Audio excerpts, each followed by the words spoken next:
முதல் வாசகம். திருத்தூதர் பேதுரு எழுதிய முதல் திருமுகத்திலிருந்து வாசகம். அன்புக்குரியவர்களே, உங்கள் மூதாதையரிடமிருந்து வழிவழியாய் வந்த வீணான நடத்தையினின்று உங்களை விடுவிக்க கொடுக்கப்பட்ட விலை என்னவென்று உங்களுக்கு தெரியும். அது பொன்னும் வெள்ளியும் போன்று அழிவுக்குட்பட்டது அல்ல, மாறாக மாசு மறுவற்ற ஆட்டுக்குட்டியைப் போன்ற கிறிஸ்துவின் உயர் மதிப்புள்ள இரத்தமாகும். உலகம் தோன்றும் முன்னரே முன்குறிக்கப்பட்ட அவர் இந்த கடைசி காலத்தில் உங்களுக்காக வெளிப்படுத்தப்பட்டார்.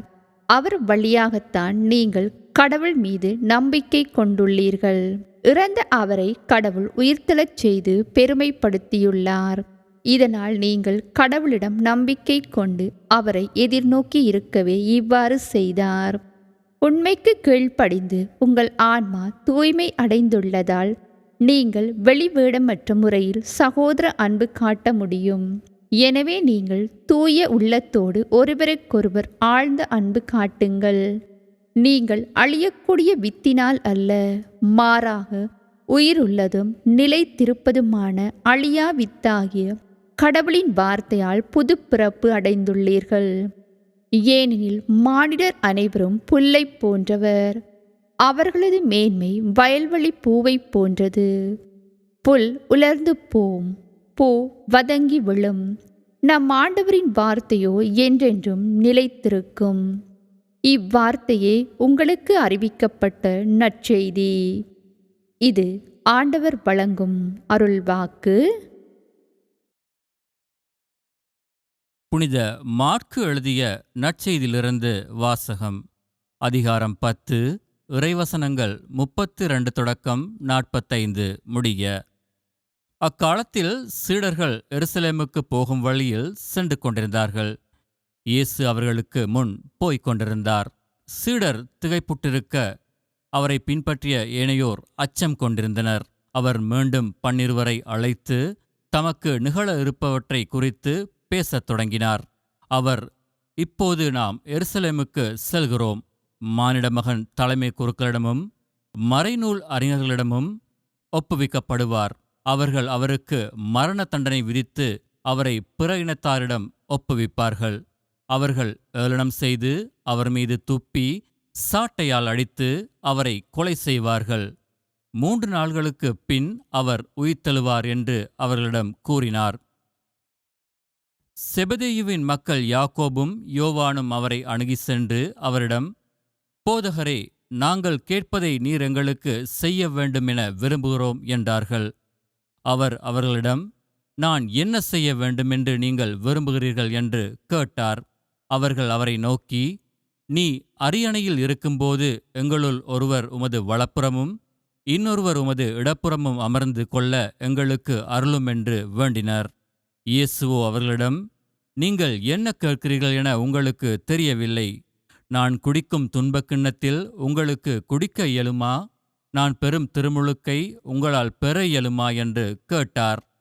அவர்கள் அவரிடம் இயலும் என்று சொல்ல, இயேசு அவர்களை நோக்கி, நான் குடிக்கும் கிண்ணத்தில் நீங்கள் குடிப்பீர்கள், நான் பெறும் திருமுழுக்கையும் நீங்கள் பெறுவீர்கள். ஆனால் என் வலப்புறத்திலும் இடப்புறத்திலும் அமரும்படி அருளுவது எனது செயல் அல்ல, மாறாக அவ்விடங்கள் யாருக்கு ஏற்பாடு செய்யப்பட்டுள்ளதோ அவர்களுக்கே அருளப்படும் என்று கூறினார். இதை கேட்டுக்கொண்டிருந்த 10 பேரும் யாக்கோபு மீதும் யோவான் மீதும் கோபம் கொள்ளத் தொடங்கினர். இயேசு அவர்களை வரவழைத்து அவர்களிடம், பிற இனத்தவரிடையே தலைவர்கள் என கருதப்படுபவர்கள் மக்களை அடக்கி ஆளுகிறார்கள். அவர்களுள் பெரியவர்கள் அவர்கள் மீது தங்கள் அதிகாரத்தை காட்டுகிறார்கள். ஆனால் உங்களிடையே அப்படி இருக்கக்கூடாது. உங்களுள் பெரியவராக இருக்க விரும்புகிறவர் உங்கள் தொண்டராயிருக்கட்டும். உங்களுள் முதன்மையானவராக இருக்க விரும்புகிறவர் அனைவருக்கும் பணியாளராக இருக்கட்டும்.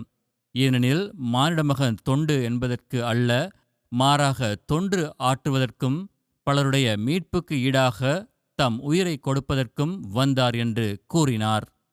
இது கிறிஸ்து வழங்கும் நற்செய்தி. கிறிஸ்து இயேசுவுக்குள்ளே பிரியமான சகோதரங்களே, இன்றைய நற்செய்தியிலே நாங்கள் பார்க்கின்றோம், ஆண்டவர் இயேசுவோடு பயணித்த அவருடைய சீடர்களில் இருவர் இவர்கள் சகோதரர்கள். ஆண்டவரிடம் கேட்கின்றார்கள், ஆண்டவரே, நீர் மாட்சியோடு வருகின்ற பொழுது உம்முடைய அரியணையில் வலப்புறம் ஒருவரும் இடப்புறம் ஒருவருமாக அமர்ந்திருக்க இயலுமா என்ற கேள்வியை கேட்கின்றார்கள். கிறிஸ்து இயேசுவில் அன்பார்ந்தவர்களே, இது நாங்கள் பார்க்கின்றோம் அங்கிருந்த ஏனைய சீடர்களுக்கு அவர்களுக்குள்ளே ஒரு பொறாமையை வளர்க்கின்ற ஒரு கேள்வியாக, போட்டியை உருவாக்குகின்ற கேள்வியாக இருப்பதை நாங்கள் பார்க்கின்றோம். இது ஆண்டவர் இயேசுவினுடைய காலத்தில் மட்டுமல்ல, எங்களுடைய இந்த புதிய நவீன காலத்திலும் இப்படியான செயற்பாடுகள் இடம்பெறுவதை நாங்கள் பார்க்கின்றோம். எங்களிலே இருப்பவர்கள், எங்களோடு பயணிக்கின்றவர்கள், சில வேளைகளிலே எங்களுக்கு மேலாக இருப்பவர்கள், தாங்கள் மற்றவர்களை விட உயர்வானவர்கள் என்று கருதுகிறவர்கள், தாங்கள் எப்பொழுதுமே அதிகாரத்திலே இருப்பதற்கு தங்களை தயார்படுத்திக் கொள்வார்கள். மற்றவர்களிடமிருந்து தாங்கள் வேறுபட்டவர்கள் என்பதை காட்டுவார்கள். அதைத்தான் சீடர்களும் ஆண்டவர் இயேசுவிடம் சென்று கேட்கிறார்கள், ஆண்டவரே, உம்முடைய அரியணையில் அமருவதற்கு ஒருவர் இடப்புறமும் மற்றவர் வலப்புறமும் அமர்வதற்கு இடம் தர முடியுமா என்று சொல்லி. கிறிஸ்து இயேசுவில் அன்பார்ந்தவர்களே, நாங்கள் எங்களுடைய வாழ்விலே எங்களோடு இருக்கின்றவர்களை ஓரங்கட்டாமல், எங்களோடு பயணிக்கின்றவர்கள், எங்களுக்காக இருக்கின்றவர்கள், அவர்கள் எங்களுடையவர்கள் என்று நாங்கள் நினைக்கின்ற பொழுது, நாங்கள் ஒரு நாளும் அதிகாரத்தை பயன்படுத்தி நாங்கள் மற்றவர்களை கீழே போட்டு மிதிக்கின்ற செயற்பாடுகளிலே ஒரு நாளும் ஈடுபட மாட்டோம். ஆண்டவர் இயேசு தன்னுடைய பகிரங்க பணி வாழ்விலே அதை செய்தார். எவரையும் மேலானவர்களாகவோ எவரையும் கீழானவர்களாகவோ இவர்கள் நடுத்தரமானவர்கள் என்று சொல்லி ஆண்டவர் எப்பவுமே கணிப்பிடவில்லை. மாறாக எல்லாரையும் ஒரே மாதிரியாக, ஒரே அளவையால் அளந்தவராக எல்லோருக்கும் அவர் பணிவிடை செய்ததை நாங்கள் பார்க்கின்றோம்.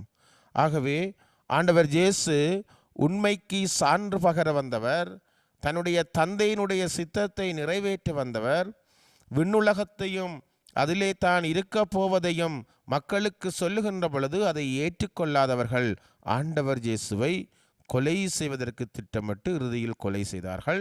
ஆனால் நம் ஆண்டவர் உண்மைக்கு சான்று பகர்வதே என்னுடைய பணி என்று சொல்லி 3ஆம் நாள் உயிர்த்தெழுந்து உண்மைக்கு சான்று பகர்வதை நாங்கள் பார்க்கின்றோம்.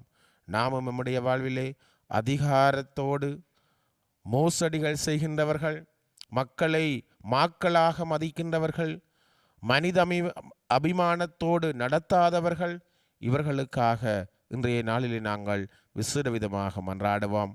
ஆண்டவர் நிச்சயமாக அவர்கள் எல்லோரையும் தொட வேண்டும். அவர்களுக்குள்ளே இருக்கின்ற இந்த ஆணவ வெறி அடக்கப்பட வேண்டும். எல்லா மக்களையும் சமமாக நடத்துகின்ற அந்த பண்பை ஆண்டவர் அவர்களுக்கு கொடுக்க இன்றைய நாளிலே நாங்கள் இறைவனை பார்த்து மன்றாடுவோம். ஆமேன்.